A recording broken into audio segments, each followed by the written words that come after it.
ہم اپنا آج کا سبق شروع کرتے ہیں۔ اعوذ باللہ من الشیطان الرجیم، بسم اللہ الرحمن الرحیم۔ النبی، نبی کریم صلی اللہ علیہ وسلم، النبی، نبی کریم صلی اللہ علیہ وسلم، اولا، مقدم ہے، برتر ہیں، مقدم ہے، برتر ہیں، بالمؤمنین، ایمان والوں پر، من انفسہم، ان کی جانوں سے۔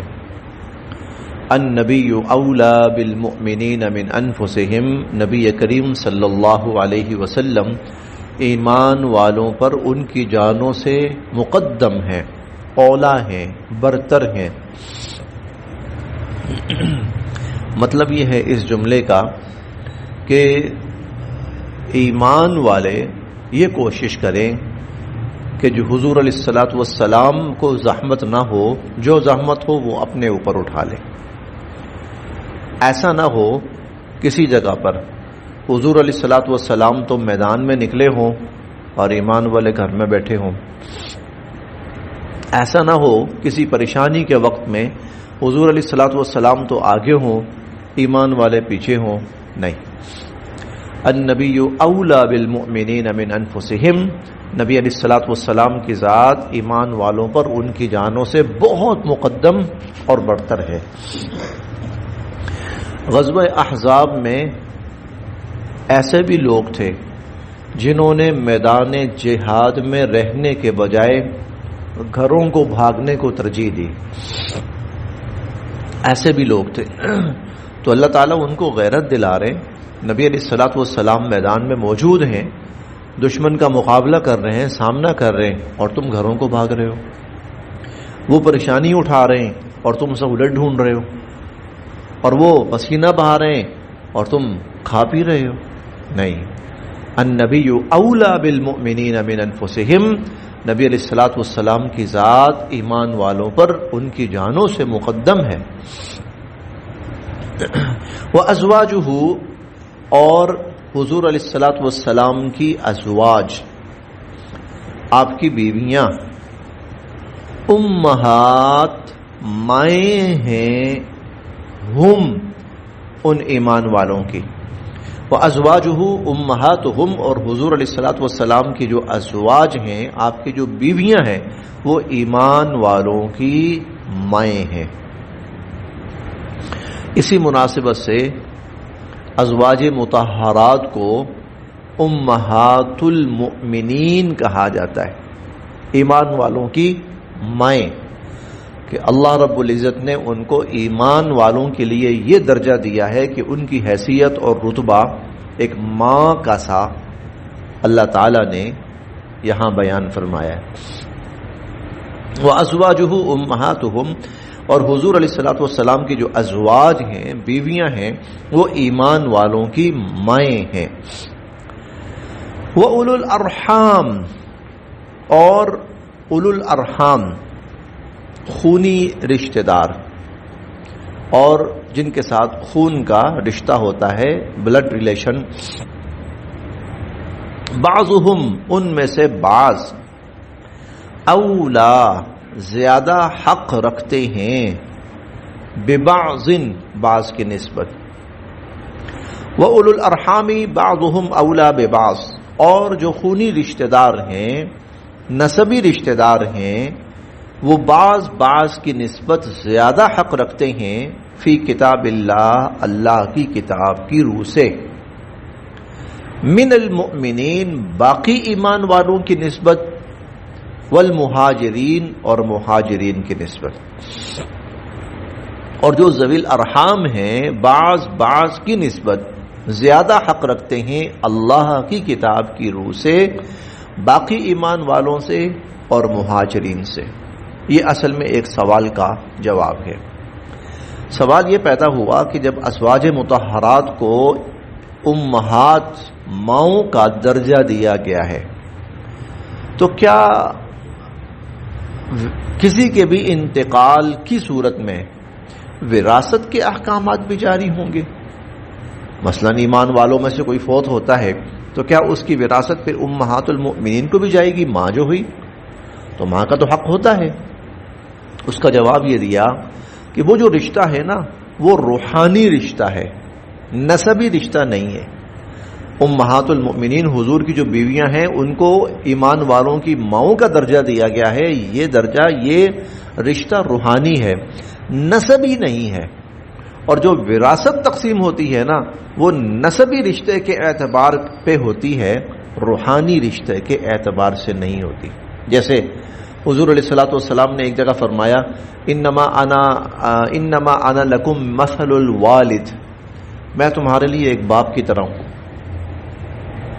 میں تمہارے لیے ایک باپ کی طرح ہوں. اس کا مطلب یہ نہیں ہے کہ حضور علیہ الصلوۃ والسلام کا رشتہ والد کا ہو گیا تو پھر اس بنا پر وراثت بھی جاری ہوگی. نہیں، وراثت جو ہے وہ نسب کے اعتبار سے جاری ہوتی ہے، وہ روحانی رشتوں کے اعتبار سے جاری نہیں ہوتی. لہذا وَأُولُو الْأَرْحَامِ جو نسبی رشتے ہیں بعضهم ان میں سے بعض اولا زیادہ حق رکھتے ہیں ببعض بعض کی نسبت فی کتاب اللہ اللہ کی کتاب کی روح سے من المؤمنین باقی ایمان والوں کی نسبت والمہاجرین اور باقی مہاجرین کی نسبت. الا سوائے اس کے ان تفعلوا کہ تم کرنا چاہو الی اولیاءکم اپنے دوستوں کے ساتھ معروفا کوئی بھلائی. الا ان تفعلوا الی اولیاءکم معروفا سوائے اس کے کہ تم اپنے دوستوں کے ساتھ کوئی بھلائی کرنا چاہو. یعنی مطلب یہ ہے کہ انسان کے جو وارث ہیں وہ اللہ تعالیٰ نے متعین کر دی. اب انسان چاہتا ہے کہ میری وراثت میں سے وہ فلاں شخص ہے نا کچھ تھوڑا سا اس کو بھی مل جائے، وہ میرا بڑا اچھا دوست رہا، مشکل وقتوں میں میری مدد کرتا رہا، اس نے میرا بڑا ساتھ دیا، میں چاہتا ہوں میری وراثت میں سے کچھ اس کو بھی مل جائے. ہاں، اس کے لیے پھر اللہ تعالیٰ نے وصیت کی ایک صورت رکھی ہے کہ مرنے والا وصیت کر جائے کہ جو فلاں شخص ہے اس کو بھی میری وراثت میں سے کچھ دیا جائے. لیکن یہ وراثت زیادہ سے زیادہ 1/3 میں لاگو ہو سکتی ہے، 1/3 سے زیادہ نہیں. اور دوسری بات یہ ہے کہ جو وارث متعین ہیں ان کے حق میں وراثت نہیں ہو سکتی، وصیت نہیں ہو سکتی. جو متعین ہے نا، مثلا ماں ہے اس کا اتنا حصہ ہے، باپ ہے اس کا اتنا حصہ ہے، بھائی ہے اس کا اتنا حصہ، بہن ہے اس کا اتنا حصہ، بیٹے ہیں، اولاد ہے، فلاں کا اتنا، فلاں کا اتنا، یہ تو متعین ہے، ان کو تو مل رہا ہے، ان کے حق میں وصیت نہیں ہو سکتی. ہاں، اس کے علاوہ جو وارث نہیں بن رہے ان میں سے کسی کو اگر آدمی اپنی وراثت میں سے کچھ دینا چاہے تو وہ وصیت کر سکتا ہے. یہاں اس کی طرف اشارہ ہے. الا سوائے اس کے ان تفعلوا کہ تم کرنا چاہو الی اولیاءکم اپنے دوستوں کے ساتھ معروفا کوئی بھلائی. کانا ہے ذالک یہ سب کچھ فی الکتابی کتاب میں مستورا لکھا ہوا، یہ سب کتاب میں لکھا، یعنی قرآن مجید میں اس کی تفصیل موجود ہے اور ہم 4 پارے میں اس کی تفصیل پڑھ کر آئے ہیں. دوسرے پارے کے اندر بھی ہے اور 4 پارے کے اندر بھی ہے. وَإِذْ اور وہ وقت یاد کریں، وَإِذْ اور جب اخذنا ہم نے لیا من النبیین انبیاء علیہم السلام سے میثاقہم ان کا پختہ عہد، ہم نے انبیاء علیہم السلام سے ان کا پختہ عہد لیا. ومن کا اور آپ سے بھی لیا، ومن نوح اور نوح علیہ السلام سے، وابراہیم اور حضرت ابراہیم علیہ السلام سے، وموسیٰ اور حضرت موسیٰ علیہ السلام سے، وعیسیٰ بن مریم اور عیسیٰ بن مریم سے ہم نے پختہ عہد لیا. وَأَخَذْنَا اور لیا ہم نے منہم ان سے میثاقاً غلیظا پختہ عہد، پکا عہد، ہم نے ان سے عہد لیا. یہ عہد کیا تھا؟ انبیاء علیہم السلام سے عہد لیا گیا. آپ کو دنیا میں نبوت کی ذمہ داری دی جائے گی، آپ نے انسانوں تک ہمارا پیغام پہنچانا ہے اور اس ذمہ داری کو ادا کرنا ہے. قرآن کریم میں اس کا تذکرہ کئی جگہوں پہ آتا ہے.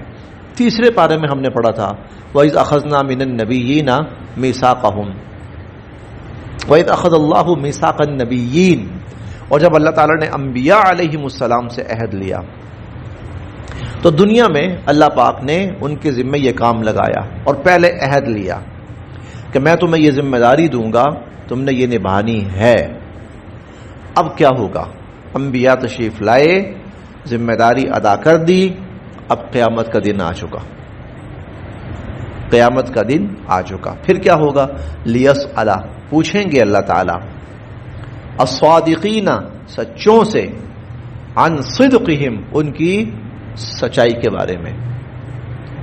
اور جب اللہ تعالیٰ سچوں سے ان کی سچائی کے بارے میں پوچھیں گے، اور انبیاء علیہم السلام سے سوال ہوگا، اور ہم نے یہ بات بار بار قرآن کریم میں پڑھی ہے، یوم یجمع اللہ الرسل، جب اللہ تعالیٰ قیامت کے دن تمام انبیاء علیہم السلام کو جمع فرمائیں گے، فیقول ماذا اجبتم، اور ان سے پوچھیں گے کہ تمہارے ساتھ کیا طرز عمل ہوا، تمہارے ساتھ کیا معاملہ کیا گیا۔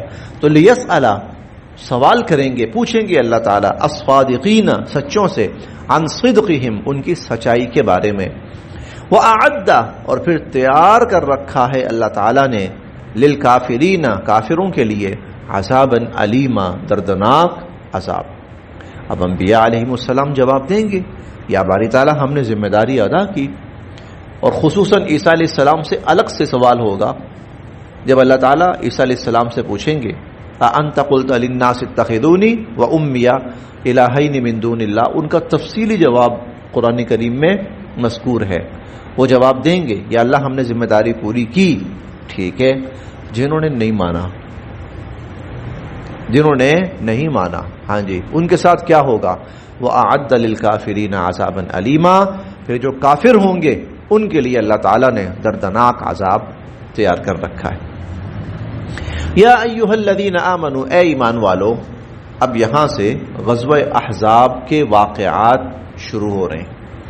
یا ایھا الذین آمنوا، اے ایمان والو، اذکروا، یاد کرو، نعمت اللہ، اللہ کا احسان، علیکم، جو تم پر ہوا، اللہ تعالیٰ کا وہ احسان یاد کرو جو تم پر ہوا، اذ، جب، جاءتکم، آئے تم پر، جنود، لشکر، جب لشکر آئے تم پر، اور یہ لشکر وہ ابو سفیان جو عرب کے مختلف قبائل کو اکٹھا کر کے لے کے آیا تھا، اس کی طرف اشارہ ہے۔ فارسلنا، تو ہم نے بھیجی، علیہم، ان پر، ریحن، ہوا، تو ہم نے ان پر ہوا بھیجی، وجنودن، اور ایسے لشکر بھیجے، لم تروہا، جنہیں تم نہیں دیکھ سکتے تھے، لیکن یہ ایک ماہ کے بعد، ایک ماہ کے بعد اللہ کی طرف سے ہوا، آندھی اور طوفان اور فرشتوں کی صورت میں مدد آئی۔ ایک ماہ تک کفار محاصرہ کیے رہے اور مسلمان اس محاصرے میں گھرے رہے، ایک ماہ تک۔ فارسلنا، تو ہم نے بھیجی، علیہم، ان پر، ریحن، ہوا، وجنودن، اور ایسے لشکر، لم تروہا، جنہیں تم نہیں دیکھ سکتے تھے، وکانا، اور ہیں، اللہ، اللہ، بما تعملون، جو کچھ تم کرتے ہو، بصیرا، دیکھنے والے، اور جو کچھ تم کر رہے تھے اللہ سب دیکھ رہے تھے۔ اذ، جب، جاءوکم، آئے وہ تم پر، جب آئے وہ دشمن، وہ لشکر تم پر، من فوقکم، تمہارے اوپر سے، تمہارے اوپر سے آئے، ومن اسفل منکم، اور تمہارے نیچے سے بھی آئے۔ جب وہ لشکر تمہارے اوپر سے بھی آئے اور جب وہ لشکر تمہارے نیچے سے بھی آئے، یہ ہے بات تھوڑی سی سمجھنے والی، یہ ہم سمجھ لیں گے تو آگے بہت سے واقعات آسان ہو جائیں گے۔ مسلمانوں پر حملہ کرنے سے پہلے، مسلمانوں پر حملہ کرنے سے پہلے مشرکین کا ایک وفد ملا یہود کے ساتھ، اور یہ یہود مدینہ منورہ کے اندر موجود تھے، قبیلہ بنو قریظہ موجود تھا۔ قبیلہ بنو قریظہ کے ساتھ یہ مشرکین کا ایک وفد ملا۔ ان یہود کے ساتھ مسلمانوں کا معاہدہ تھا جس کو میثاق مدینہ کہا جاتا ہے، اور اس معاہدے کی ایک شق یہ تھی کہ مسلمان اور یہود مدینہ کا مل کر دفاع کریں گے. باہر سے اگر کوئی دشمن حملہ آور ہوا تو مسلمان اور یہود مل کر دفاع کریں گے اور اس کا مقابلہ کریں گے. چنانچہ اب جب یہ کفار حملہ کرنے لگے تھے تو اس معاہدے کی روح سے یہود کو چاہیے تھا کہ مسلمانوں کے ساتھ مل کر وہ مشرکین کا مقابلہ کرتے اور مسلمانوں کے ساتھ کھڑے ہوتے. معاہدہ ہے بھائی. لیکن اس سے پہلے مشرکین کا ایک وفد یہود سے ملا اور ان کو کسی نہ کسی طرح مختلف طریقوں سے اس بات پر آمادہ کر لیا کہ ہم مسلمانوں پر حملہ کرنے والے ہیں اور ہمارا حملہ اتنا بڑا اور اتنا شدید ہوگا کہ مسلمانوں کے بچنے کی کوئی امید نہیں، لہذا اس میں آپ ہمارا ساتھ دیں، اس مقابلے میں آپ ہمارا ساتھ دیں. یہود جو اصلاً مسلمانوں کے دشمن ہیں وہ مشرکین کے ساتھ مل گئے. طے یہ پایا کہ ہم اندر سے لڑائی شروع کریں گے اور جب مسلمان تھوڑا سا اندر سے پریشان ہوں گے تو مشرکین باہر سے حملہ کر دیں گے. اس طرح مسلمان دو طرف سے گھر جائیں گے، اندر سے یہود ان کو ماریں گے اور باہر سے مشرکین ان پر حملہ کر کے صفایا کر دیں گے. یہ پروگرام یہ ہوا، پلان یہ طے ہوا. اس کی طرف اشارہ ہے. اذ جاءوکم، جب وہ آئے تم پر، من فوقکم، تمہارے اوپر سے یعنی باہر سے، مشرکین کا لشکر، ومن اسفل منکم، اور تمہارے نیچے سے یعنی اندر سے یہود.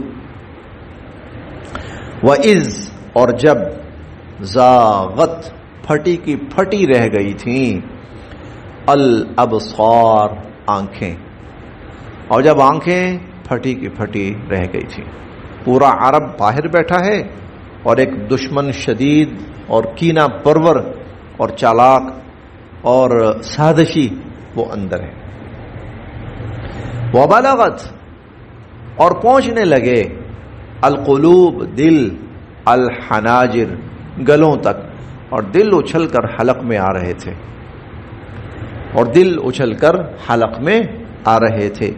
وَتَظُنُّونَ، اور تم گمان کر رہے تھے، باللہ، اللہ کے بارے میں، الظنون، طرح طرح کے گمان، اور تم اللہ کے بارے میں طرح طرح کے گمان کر رہے تھے کہ پتہ نہیں اللہ کی مدد آتی یا نہیں آتی، یا یہ اللہ، یہ کون سی آزمائش ہے ہمارے لیے اتنی بڑی. ہنالک، تب، اس موقع پر، ابتلیا، آزمائے گئے، المؤمنون، ایمان والے. ہاں، اب ایمان والے آزمائے گئے.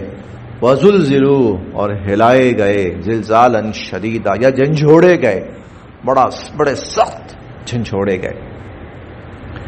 وَإِذْ، اور جب، اب وہ منظر بھی دیکھیں، وَإِذْ، اور جب، یقولو، کہنے لگے، المنافقون، منافق، والذین، اور وہ لوگ، فی قلوبہم، جن کے دلوں میں، مرض، مرض تھا.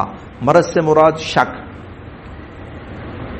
ایک ہوتا ہے کامل الایمان مومن، جو مرضی حالات آ جائیں ایمان پر قائم، فتح ہے، شکست ہے، زندگی ہے، موت ہے، نفع ہے، نقصان ہے، ایمان پر قائم. ایک ہے وہ شخص جو فائدہ ہوا تو الحمدللہ ثم الحمدللہ، اور نقصان ہوا تو کیا رکھا ہے اسلام کے اندر، کیا ملا ہے مجھے آج تک. والذین فی قلوبہم مرض، منافق کہنے لگے، اور وہ لوگ جن کے دلوں میں مرض تھا وہ کہنے لگے، ما، نہیں، وعدنا، ہم سے وعدہ کیا، اللہ نے، ورسولہ، اور اس کے رسول نے، الا غرورا، سوائے دھوکے کے. اللہ اور اس کے رسول کے وعدے وہ تو نرے دھوکہ ہیں. اللہ اور اس کے رسول کے وعدے وہ تو نرا دھوکہ ہے.